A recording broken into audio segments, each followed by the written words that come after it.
The FujiCast is an independent loading zone production. Kev, on a scale of 1 to 10, 1 being the least happy, 10 being the most happy, how pleased are you to be back in the UK from 5 weeks away, or over 5 weeks actually, in España? 0. You can't have 0. Is that an option? No. Okay, 1. 1. Oh. Although it was a very rock and roll, turbulent 5.5 weeks, I have to say. It was. You had some family things that you were dealing with, I know. How's Dad? Is he all right at the moment? Yeah, he's not great, I've got to say. Because a few people did message me, so I suppose I should give a bit of an update. So as everybody knows, he had his heart attack, I don't know what that was, 2 months ago, was recovering well from that, and then promptly, just as I was on my way off to España, fell over and smashed his head in. Blood clot on the brain, emergency operation. Then he fell over in hospital and fractured his shoulder. And he kind of lost all ability to speak, all of that kind of stuff. But he's back at home now, isn't he? He is back at home now, just amazing. a couple of days ago. Yeah. So, the NHS, he's been in pretty much every hospital in South Wales, and the NHS have been absolutely phenomenal, as you would expect. Yeah. He's back home. He's not in a great condition, but we're blessed to have him home at least. I say that right as I speak at the moment. He's in an ambulance going back to hospital to the fracture clinic for a checkup. For a checkup, right. Yeah, just for a checkup. Yeah, so but yes, so that's what was going on a lot while I was away. I managed to smash my left knee up, so couldn't walk. You had a stick at the start of the holiday, didn't you? I did, yeah. All those plans you had with dear Albie to go do mountains or whatever you were going to do. I know. Well, it was it was his fault, basically. No, don't start blaming the kids. My knee again. What? It was his fault. Yeah. How? So we went walking up the mountain, and he wanted to come back Bear Grylls style. Right. So we came back kind of across country. Yeah. Which through the scorpions. Through the scorpions. I didn't feel like I'd done any damage, but then in that evening I was like, my knee doesn't feel great. Oh. And then the next day it was my one knee was about 3 times the size of the other, and I could not walk on it. And then he was desperate for an Almeria football shirt, so I took him to Almeria. We went to see the stadium and went to the football store and everything, and they didn't have any Almeria shirts because they'd sold out. They didn't have the new 2023 shirt, 24, whatever it is, but they had, you could even get like a Sheffield United second kit if you wanted, but no Almeria shirts. So he did manage to fleece me into getting him a Paris Saint-Germain training top or something. Only the most expensive one. The FujiCast. Can I have a PSG one, Dad? Oh, yeah, but that's 3 times the price. I know, but they're very successful, Dad. I need that one. That's the one. Yeah, that's the one. We went to a market in Tenerife. Well, which one was it? We went to what's the big party town? We thought we'd show the boys the party town. Is it Los Cristianos? That was it. Went to the heaving market and got to the football shirts stand, of which there seemed to be quite a few selling the same, really. I'm sure they were all official shirts, I'm sure. Anyway, I in the end, I just got fed up with being asked for, man, do you want a football shirt? So in the end I said, yes I do. And he said, what one do you want? I said, do you have Thatcham Town? Absolute silence. Completely stopped any more questions. Well, they went off to look for Thatcham Town. Yeah. Albie did, in fact, in one of those, we have a lot of them in Spain as well, so he ended up getting also a Lionel Messi not LA Galaxy, who's he playing for? Inter Miami. Right. Lionel Messi pink shirt, which apparently very, very, very, very difficult to get. It costs about £300. Not in the market, they don't. definitely not a unique one. It did feel quite bad about, but then I thought, actually, I'm sure Messi and no, in fact, I won't get involved in that because I'll have somebody say, "Oh, yeah, we know we're pirating." Blah blah. I know. It did go through my mind, though. I have to say, it did go through my mind. But then at the same time, it did go through my mind that these poor people that are selling this stuff, they need to live as well, and it was quite a dilemma. But there you go, But the cheap shirt won over in the end. Cheap shirt won. Well, it was Albie's eyes. Oh yeah. Well, it does make sense. He actually said to me, he said, "I won't be a child for much longer." Oh no, he didn't do that. He's got a little notebook of all the things he needs to say to me to get what he wants. Yes. Oh, he's one of those airport children. Anybody travelling with children, we hate you. I had that seat on the way out to Tenerife. It was, which I remember our Jack being really, Sam's never let me forget this. That flight we did where you decided you didn't want to know us as a family anymore. Well, Jack was filling the aircraft with the beautiful sound of tears for about 3.5 hours. Yeah, there we go. Anyway, well, you're back safe and sound. Dad is on some sort of mend at the moment. I tell you what, I didn't think was a very good idea, by the way, and I'm not sure this should be prescribed as treatment. Where you took when Dad was in hospital, or was he out of hospital the other day? Anyway, you made him watch Manchester United versus Arsenal. I mean, that's not very good for the ticker for those with a healthy ticker, Kev. For those that are recovering, no, not a good idea at all. Yeah. How could you do that? Albie always goes to the toilet when he gets if it looks like Man United about to score, he just I gotta go to the toilet, runs off. I do that at the end of when we either internationally or at club level are winning, and I think this is looking like it's going to be an equaliser. I spend almost the entire extra time going backwards and forwards to the loo. I just must wash my hands. Well, both England and Wales will have kicked off their World Cup campaign by the time this is live. Yeah, so we won't know what's happened. No. What do you think? What do you think might have happened? Make an optimistic guess? Go on then. You go with the Welsh. Wales are playing Fiji, which I think will be the deciding game of that group.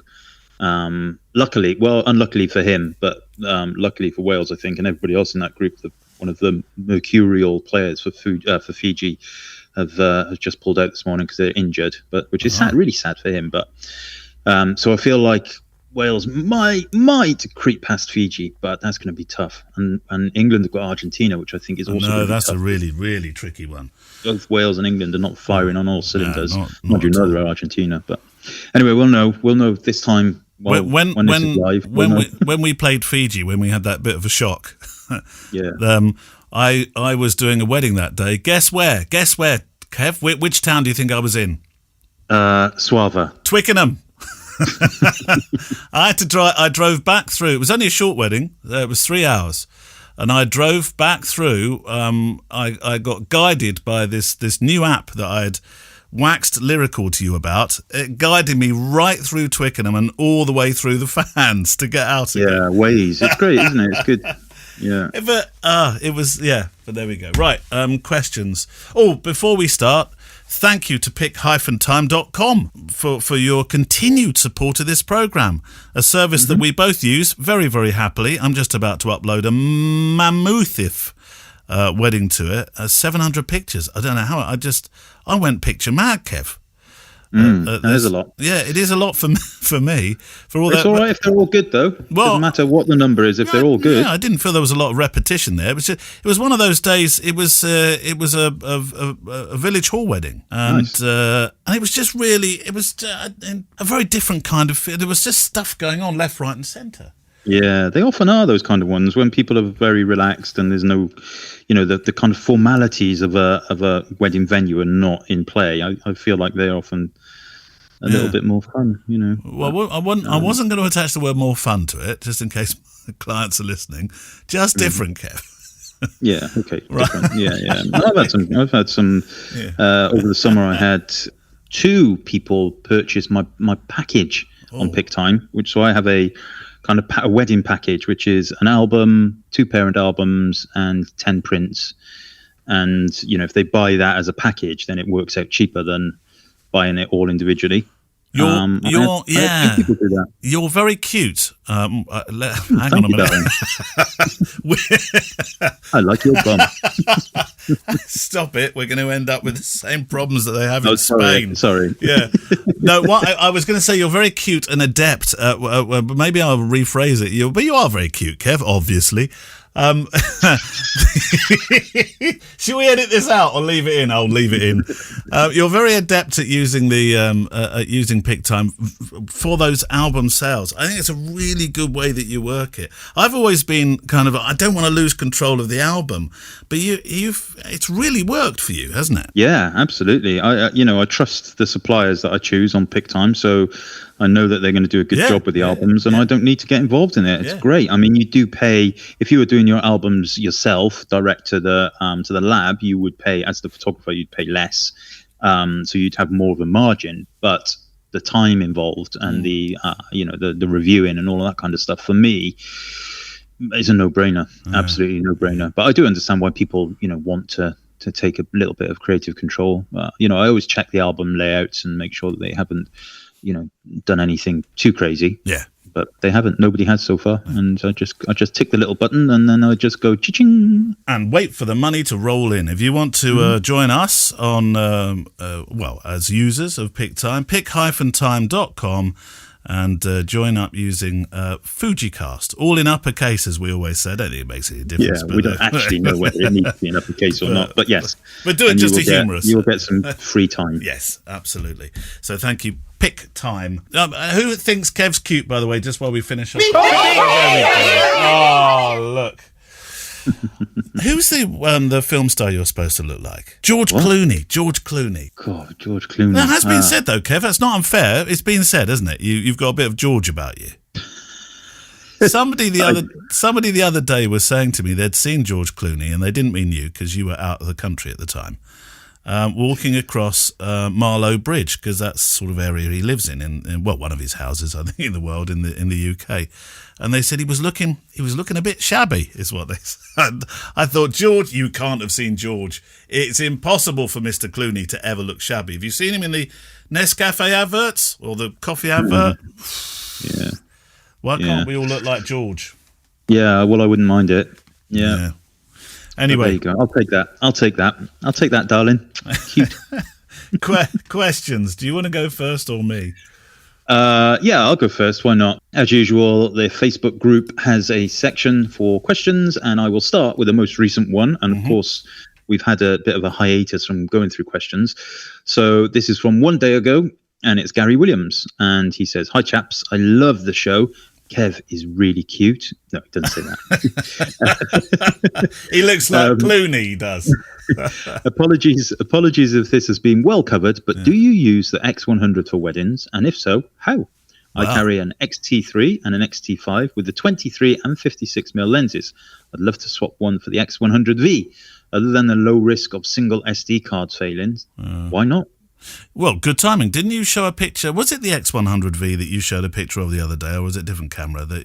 This old battle horse, I think you described it as. Oh, no, it was the X70. Oh, sorry, X70. Yeah. But you do use the 100V, don't you, at weddings? I have done, yeah. I've done less and less, I have to say, but I do use the X70 occasionally, mostly for the, the kind of drinks reception. Where there's less risk. But yeah, the single card slot issue is a thing, a real thing that you need to be a little bit careful of. Although, everybody touches wood and whatever at that point, cards should be reliable, cameras should be reliable. And you only have to think back, what was it, 10 years ago perhaps, when all cameras were single card.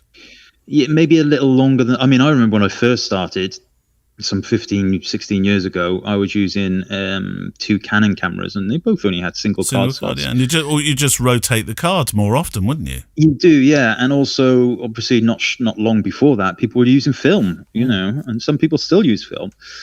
So the only thing I would be, I do love my X100V. I just typically, I typically just stick the X70 in my jacket pocket and pull it out, almost for a little bit of fun rather than for it being better.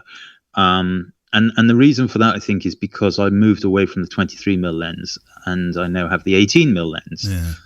I never use a 23mm lens. I just feel like the 18 gives me that wider field and it's better. I do use the 56 as well.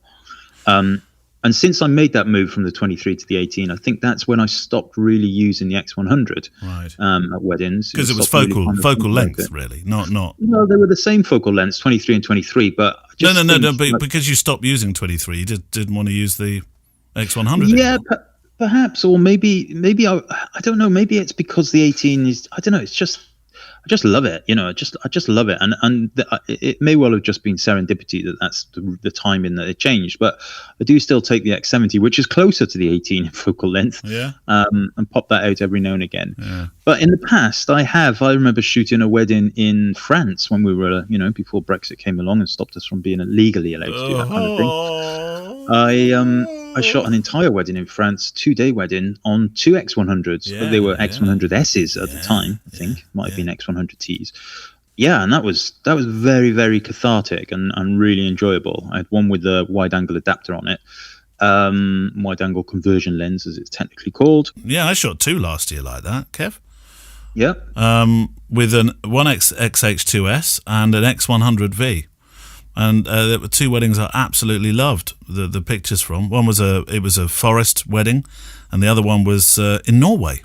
Loved it. I mean the freedom of having just that little X100 on one shoulder. Perfect. I think if I was doing it now, if I was only shooting with one other camera and an X100V, I think I'd be conscious of making sure that I've got enough in the other camera cover just in case there was a card failure in the X100V. Now, the chances of that are minimal, but there is a chance. Fate, no. Yeah, and that ultimately that would be playing on my mind. Yeah. Your mileage may vary, and I do know that some insurance policies, by the way, if presumably they twin slot camera policy. Yeah, if you're photographing weddings professionally, you absolutely should have insurance.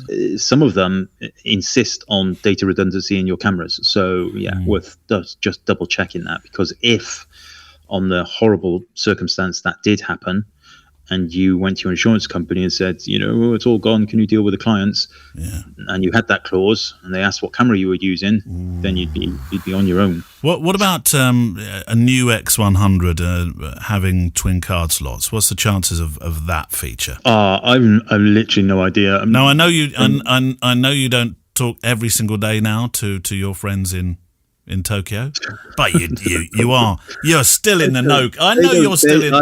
You're still in the know. Well out of the loop. No, you're no. I know that they still have a hotline to Mullins. They don't, but I would hazard a guess and say that no. And the next version of the X100 probably won't have a dual card slot, because it's not really aimed at professional shooting like that. As far as my understanding is, it's aimed at street photographers, casual photographers, travel photographers. I tell you what, though, Kev, the amount of photojournalists I talk to that eulogise about the X100V, who might well use it if it had a twin card slot professionally more often. I just think that will make it bigger, and then that kind of takes away why they might want it. What, the size maybe a little bit larger, size of a certain Leica body, maybe. I don't think it would put anybody off. In fact, if anything, you'd be surprised. You'd be surprised how many people love it because of its size. And actually having, and I know this as a fact, having a dual card slot, you might think that it's just the size of another card, but it's not, because there's a whole load of more gubbins inside. So it would be reasonably larger. So, but I don't know. I mean, maybe they will, and if they did, I would be very happy, I have to say, as a professional photographer. I'd prefer with the next X100 that they concentrated on maybe on the sensor, on speed, that kind of stuff, to be honest with you, rather than sticking an extra card slot in, myself personally. But there you go. Right, we need to address could somebody bring the elephant in the room in, please? Strange elephant. Oh, the cow. Yeah. Well, it's the only thing I don't have an elephant sound effect. You have to do with a cow. That's why for years when we talk about Star, we still get the cow. Anyway. Here's something. It was a direct message from Tim Binder. Let's just get this one done now, then it's over and done with. Is the FujiCast ending? Are you asking me? Yeah, well, yeah. Well, who else is in the room? Hey, put your hand up. Yeah. No. I hope not. And do you know the reason why he asked that question? Yeah, I got a good guess.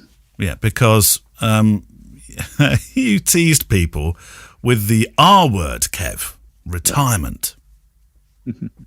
Are you or not? Are you retiring? Yeah, so basically what's happened is some people were messaging me and saying, I've heard that you're giving up photography. I thought there was only like 2 or 3 of us that knew this. There was. This news. But, well, I mean, what were you doing? Were you telling the barman down in the place in Spain who was just then popping it on Instagram or something?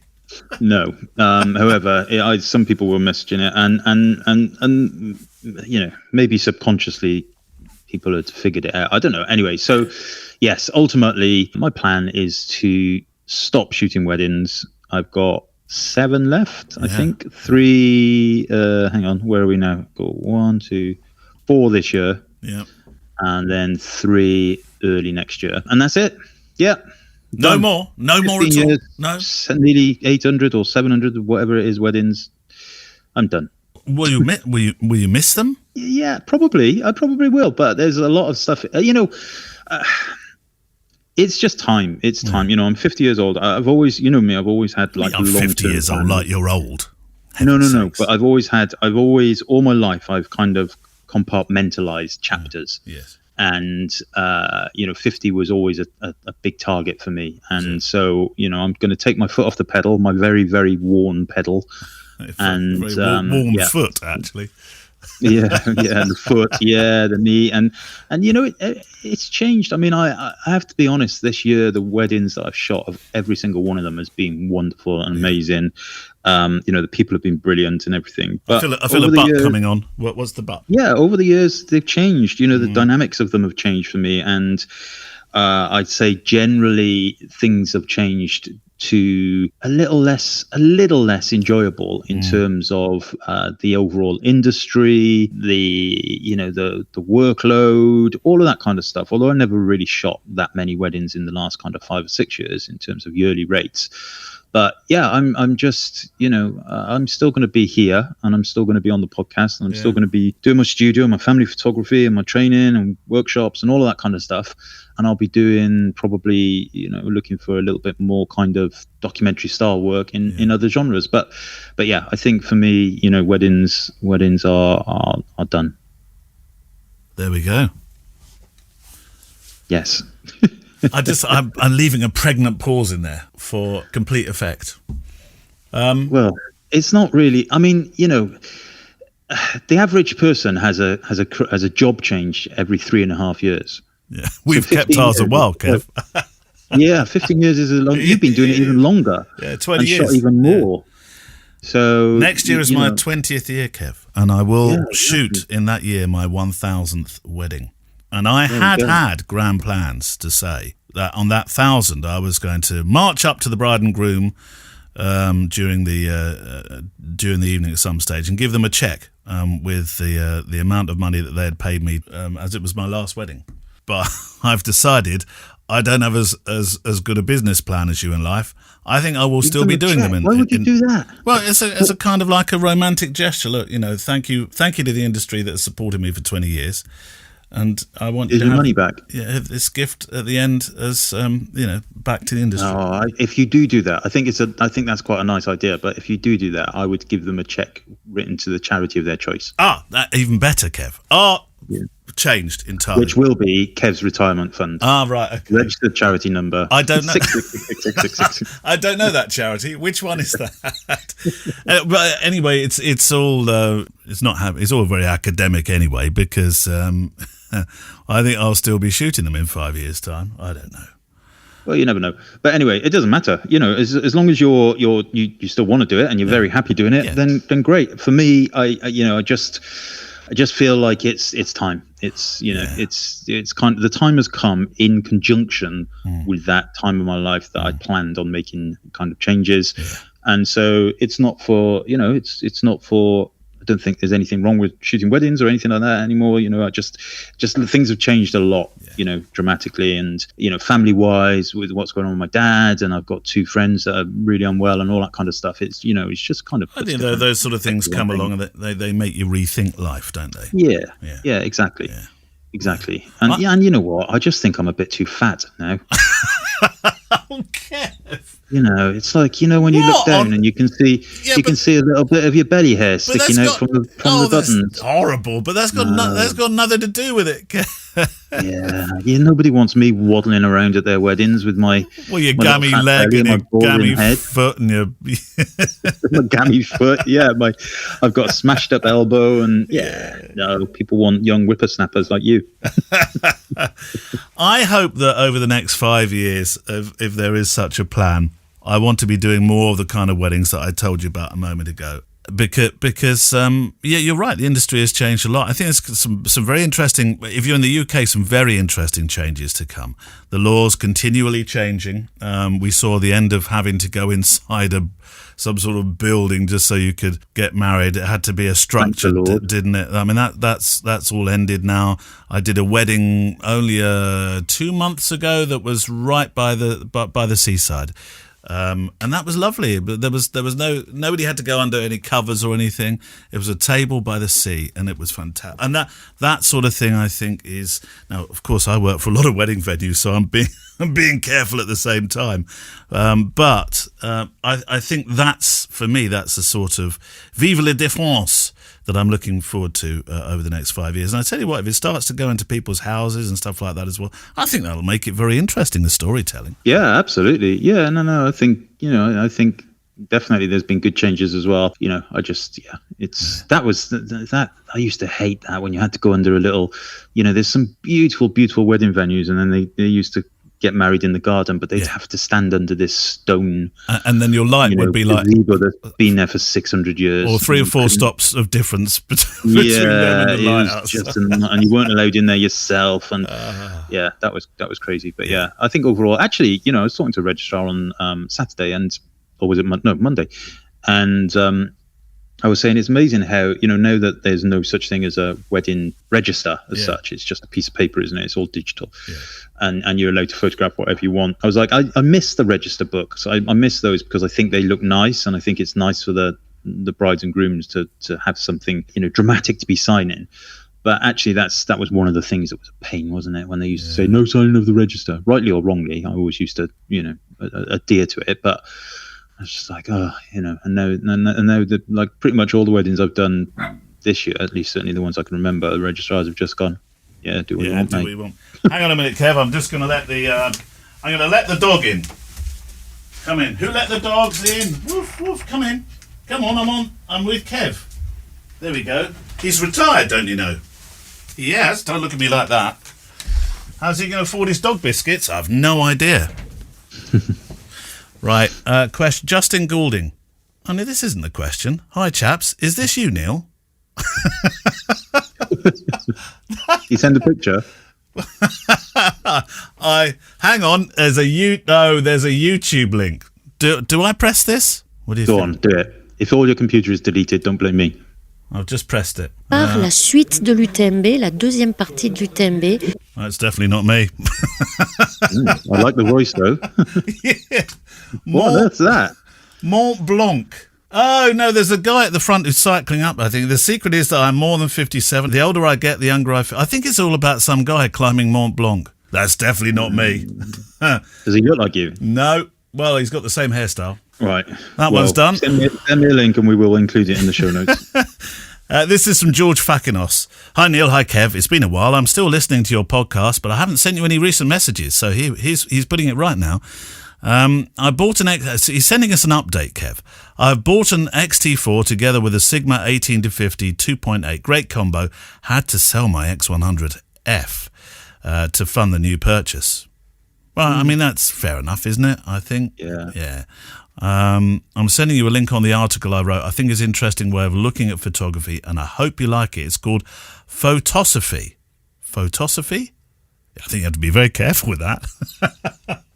Shall I? Don't be cute. It's a he's written it on Medium.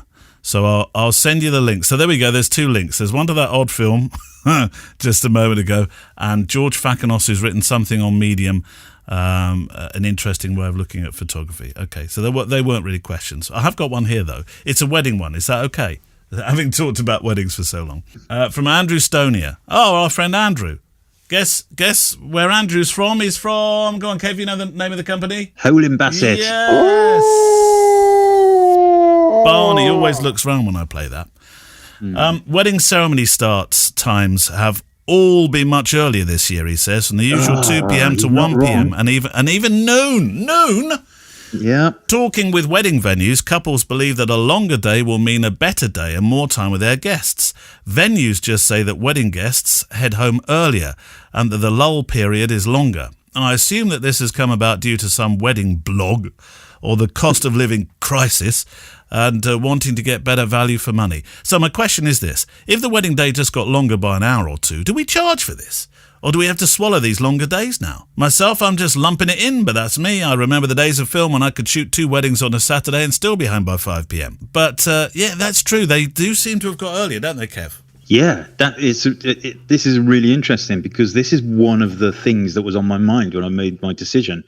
The days are longer, and I think you do the same thing. I made a decision probably a couple of years before COVID hit us to go back to junction timing. Yeah. I used to do 6, 8, 10, 12 hours, and people would pay for overtime. Yeah. And then I went to junction timing, which is like bridal prep to first dance. Well, I think you went hashtag be like Neale, because that's what I was doing. And then you decided that's terrible. I should never be like Neale.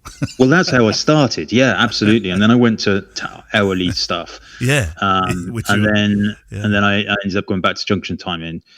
But yeah, definitely. I mean, I think probably, I don't know, without looking at my stats, but probably 25% of my weddings this year, the ceremony has been at or around midday, 12:30, something like that. Yeah, much earlier. Long days. Yeah. And that was part of my thought process. The days are getting longer, and I assume that's also down to people wanting to get a little bit more value for money from the venues, etc., which I absolutely don't blame them for. But you do end up with either a longer drinks reception or a kind of bigger lull after the meal before the first dance, all of that kind of stuff. Yeah. And yeah, the flow does seem to be impacted a little bit by that. I personally, to answer his question about pricing, I just went with the hit and just carried on with my junction timing. Yeah. And but it definitely is something that I've been thinking about. I think sometimes those lulls become longer because bands seem to have started demanding longer and longer sound checks. We need a sound check. We're about an hour and a half. What? An hour and a half for sound check? In the days of Live Aid, we were able to turn bands around in 15 minutes. Why do you need an hour and a half? Honestly.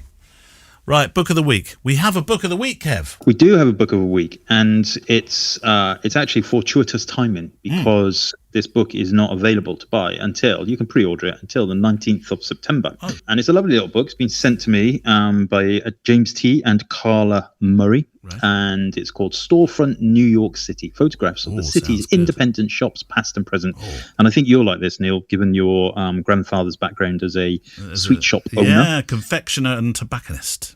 Yeah, exactly. So I'll read the blurb. It says, just have to move it in front of me because I haven't got my specs on.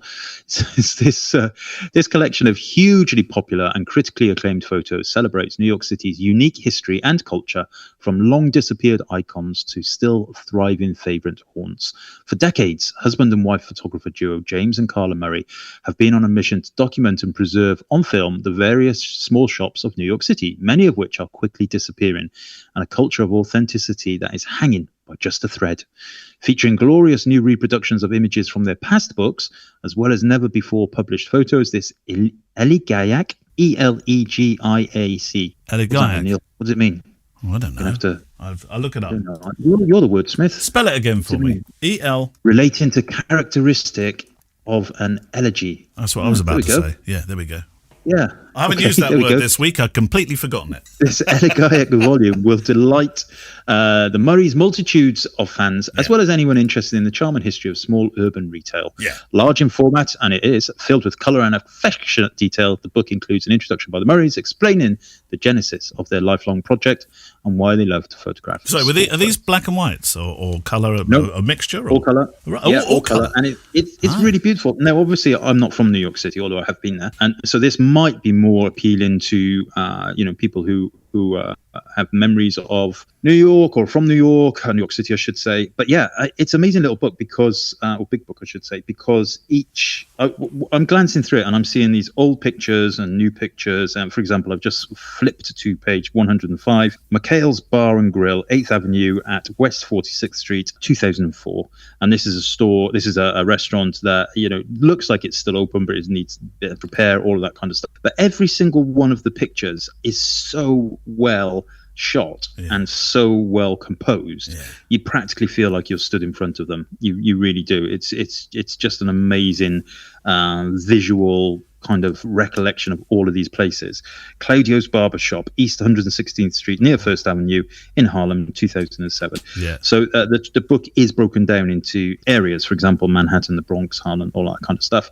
And I'm kind of going through these things. Some of them I actually recognize because some of them are more famous than others, but most of them will be off the beaten track, like pizzas and delis and stuff like that. Carmine's Original Pizza, Norman Avenue, near Manhattan Avenue, Greenpoint, 2009, and it's great. It's got telephone numbers and you can see things like posters in the windows and stuff for things that were going on in the nearby vicinity at the time. Some of the images have got the staff posing outside, a little bit of kind of environmental portraiture in some cases, but the vast majority of them are just the store.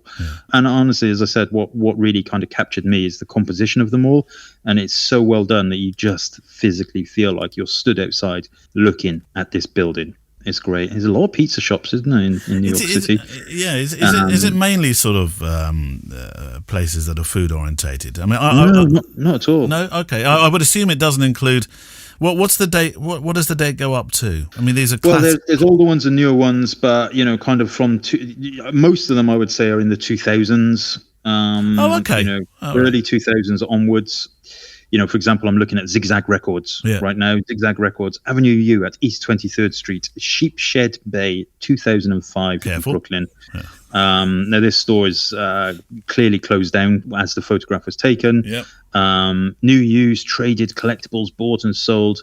Whole load of posters in the window. You've got Korn, you've got Green Day, Oasis. And these are fly posters that have been stuck on the windows while it's been shut down. Switchfoot.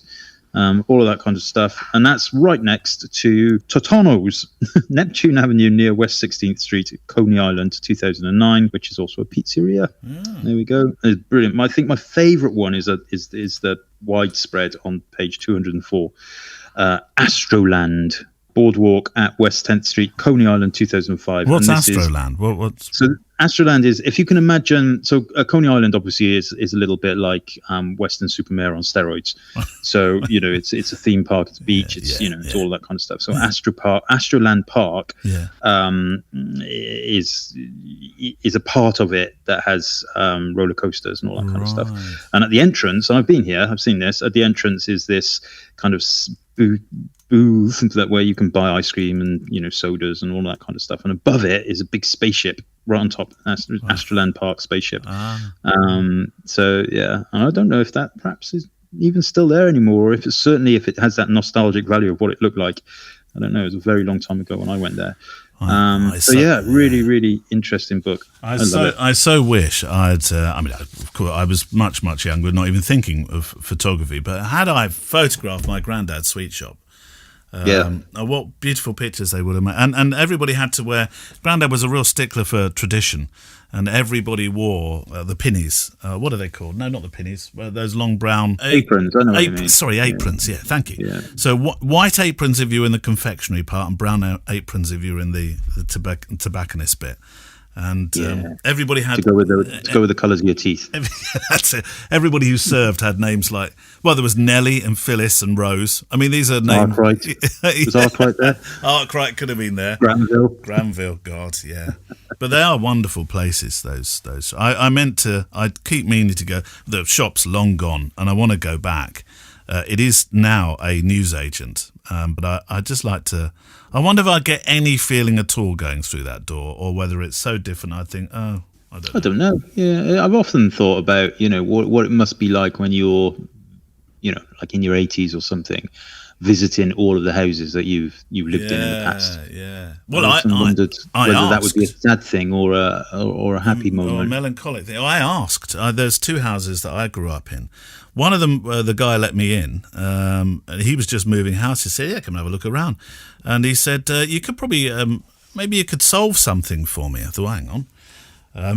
Who do we bury underneath the floorboards? He said he opened up a little cupboard I'd forgotten existed in my bedroom, the bedroom, and it was a cupboard that Dad had built actually into the wall. He's quite clever with stuff like that, my dad. And on the shelves there was a 4-figure number there. 5240 was the number. He said for years we've never got rid of this number. Decades and decades, because we thought it might be something important to do with the house, so we just didn't bring ourselves to paint over it. Said, "Do you know anything about that number?" And I said, "Yeah, I do. That was my original PIN number. I don't have that PIN number now, by the way. That was my original PIN number when I had my first banking card that required PIN numbers." And he said, "Oh, we've kept it here all those years. We didn't need to." That's really interesting. Yeah. But the other house, the lady that owns that, she won't let me anywhere near it. And I even turned up with cute Thomas once, just to see if she'd say, "Oh, look at the little boy. Let me in to have a look at his old bedroom." But she said, her words to me were, "I don't think it's very good that anybody ever goes back and visits places they lived in before. Nothing good comes of it," or something like that, she said. Miserable woman. Well, I just thought, well, that's more to do with what you think than what I think. Yeah, exactly. Yeah, quite. Anyway, it's obviously highly up to her. Yeah, have you ever? Yeah, of course, it's her house. To be fair, have you ever been back to your school? My primary school is now a council housing estate. Oh, right. So no. However, there was. I don't know if maybe I'll be able to find it, but there was a YouTube video of the day that the school was closed down. And it was probably in, I don't know, maybe late. When did I leave? I would have left probably late 80s, early 90s, something like that, I guess, when it closed. And it's really sad because it was they overplayed all the kind of hymns we used to sing in assembly. Oh, wow. With the kids singing. And then, some of the teachers that I still remembered were crying on the gates. People were picking them up. And it was really quite sad. But it was nostalgia. That would have been a good thing with a camera, wouldn't it? Hey, oh. Yeah. And the guy, I presume it was a guy, it might have been a woman, I don't know, but said who filmed it on really grainy. I don't know whether it was like a steady, kind of shoulder camera or whatever. I don't know, but it wasn't particularly good quality. But the edit was amazing. Really, really kind of touched the nerve a little bit. And my secondary school is now also a housing estate.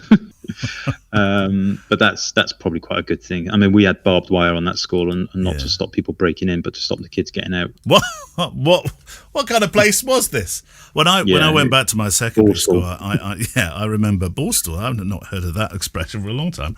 I remember walking down the corridor. They used to have the glazed bricks, and I felt a bit melancholic because nothing had changed, except when I looked in the mirror, I'd got older, but the school hadn't really changed at all. Even the uniforms were all the same as the kids running around. But anyway. So the book, returning to the book. The book is called... The book is called A Storefront, Photographs of the City's Independent Shops, Past and Present of New York City. Yeah. James T. and Karla L. Murray. It is published by Prestel, and it is available in about a week's time. You can pre-order it now directly on Amazon and probably on Prestel website. Retailing, according to this, at about £35, although you'll probably be able to get it cheaper, and I think it's really well worth it if you're into such things. We'll link to it, of course, on the show page. We've run clean out of time, Kev. I think we should mention something that we are breathing life back into, and that's the Patreon pop-ups. So Patreon pop-ups, we have, breathing life back into it. We only stopped really because we were both on holiday. You went on holiday, Yeah, and so yes, we do have another Patreon pop-up, which will be available to those of you who are kind enough to support us on Patreon. And if you do have a spare few pennies for the price of a coffee, you can help us with the Patreon, especially now me, because because I'm going to need all the help I can get. If you just want to send the money directly to me, that's fine. I won't tell Neale. Don't worry. I'll set up a special account. But the Patreon pop-up we will be doing, you can send us in your either pictures for gentle critique or, in fact, your website. And that's what we're going to do this one. We've got Robin Chun's website that we are going to do a little overview of. Right. Do you want to, because we're at the end, do you want a QQ? This could, I think it might be a QQ. It's sort of weddingish, but this could be attached to any genre, really. You ready? It's from your friend Mark Dell. Yep. Good old Mark. Yep. We shot his son's wedding. I know you. That's what I was waiting for, Kev. I thought it's about time to email the FujiCast and cast my thoughts. Did you see that piece about the Tikkety Tokk photographer? Did you, Kev? Tikkety Tokk.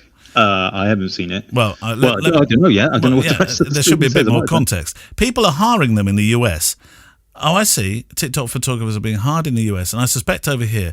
Okay, and they're using a phone to create a TikTok creation and then quickly sending that to TikTok. The issue is they're actually shadowing... Okay, so they're going to events, in essence, Kev, and they're shadowing the professional photographers, and then they're pinching their shots, popping them on TikTok. What do you guys think about this? I think it's hideous and a poor statement about the world we live in. I obviously don't shoot my wedding work anymore.